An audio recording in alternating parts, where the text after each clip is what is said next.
આજના આ ડિજિટલ સમયમાં એક શિક્ષક તરીકે પોતાનો વારસો કેવી રીતે બનાવી શકાય? ચાલો આજના વિશ્લેષણમાં આપણે એ જ સમજીએ કે કેવી રીતે શિક્ષકો પરંપરાગત મર્યાદાઓ તોડીને પોતાનો પ્રભાવ અને પોતાની આવક પણ વધારી શકે છે. ચલો આ વાતને જરા ઊંડાણથી સમજીએ. દરરોજ એક શિક્ષક પોતાનો બધો જ જુસ્સો, પોતાની બધી જ મહેનત વિદ્યાર્થીઓ પાછળ લગાવી દે છે, ખરું ને? આ ખાલી એક નોકરી નથી, આ તો આવનારી પેઢીને ઘડવાની, એને તૈયાર કરવાની એક બહુ મોટી જવાબદારી છે. પણ શું થાય જ્યારે આટલું બધું સમર્પણ એક બદલાતી દુનિયા સાથે ટકરાય? શિક્ષણનું આખું ક્ષેત્ર હવે, જેને કહીએ ને, મૂળભૂત રીતે બદલાઈ રહ્યું છે. અને આ બદલાવ એક નવી જ વાસ્તવિકતા ઊભી કરી રહ્યો છે. અને આ બદલાવ એ પોતાની સાથે એક પડકાર પણ લઈને આવે છે. એક એવો પડકાર જેને આપણે અદૃશ્ય ટ્રેડમિલ કહી શકીએ. આ એક એવી સ્થિતિ છે જેનો અનુભવ ઘણા શિક્ષકો કરે છે, પણ કદાચ એને નામ નથી આપી શકતા. તો શું છે આ અદૃશ્ય ટ્રેડમિલ? આ એક એવો ચક્ર છે જ્યાં શિક્ષકની આવક અને તેમનો પ્રભાવ દિવસના મર્યાદિત કલાકોમાં બંધાઈ જાય છે. અને એનું પરિણામ બર્નઆઉટ, સતત થાક. અને આ માત્ર શારીરિક થાક નથી, આ તો એ અહેસાસ છે કે આપણે આપણી પૂરી ક્ષમતાનો ઉપયોગ જ નથી કરી શકતા. તો સવાલ એ છે કે આ ટ્રેડમિલ ચાલે છે કયા આધારે? એના 3 મુખ્ય સ્તંભ છે. પહેલું, સમયના બદલામાં પૈસાની જાળ, એટલે કે જેટલા કલાક કામ એટલા જ પૈસા. બીજું, વહીવટી કામનો બોજ, જે ભણાવવાના મુખ્ય કામ પરથી ધ્યાન હટાવી દે છે. અને ત્રીજું, જેને આપણે કહીએ ટૂલ સ્પ્રોલ કેઓસ, એટલે કે જાતજાતની એપ્સ અને પ્લેટફોર્મ્સની એવી ગૂંચવણ કે જેમાં આપણે ખોવાઈ જઈએ છીએ. અને આ બધાની સીધી અસર કોના પર પડે? વિદ્યાર્થીઓ પર. જરા વિચારો, જો કોઈ શિક્ષકની 70% ઊર્જા ફક્ત વહીવટી કામમાં જ ખર્ચાઈ જાય, તો પછી વિદ્યાર્થીઓને શ્રેષ્ઠ શિક્ષણ ક્યાંથી મળશે? આનાથી આખરે તો શીખવાનો અનુભવ જ નબળો પડે છે.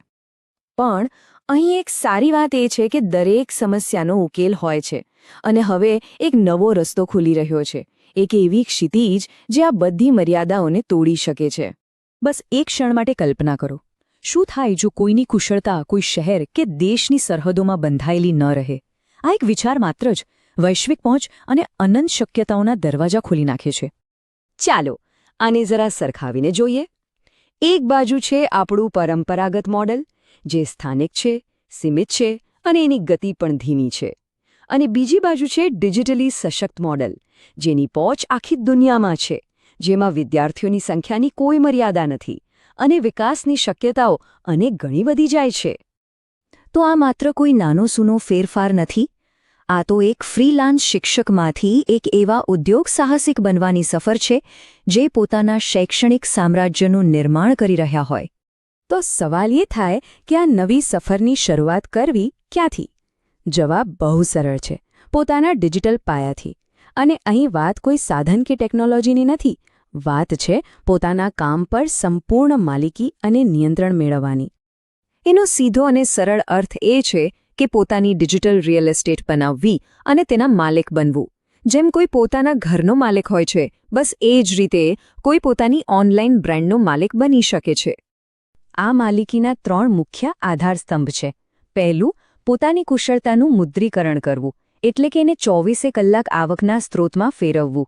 બીજું, પોતાની બ્રાન્ડ ઓથોરિટી બનાવવી, પોતાની એપ દ્વારા એક મજબૂત ઓળખ ઊભી કરવી. અને ત્રીજું, પોતાની આવકને સુરક્ષિત કરવી, ઓટોમેશન દ્વારા આવકના પ્રવાહને નિયમિત અને સુરક્ષિત બનાવવો. અને આ આખી વાતનો સાર ફક્ત એક જ વાક્યમાં સમાઈ જાય છે: આપકી કોચિંગ, આપકી એપ. મતલબ કે કોચિંગ પણ તમારું અને એને લોકો સુધી પહોંચાડનારી એપ પણ તમારી, સંપૂર્ણ માલિકી. સરસ.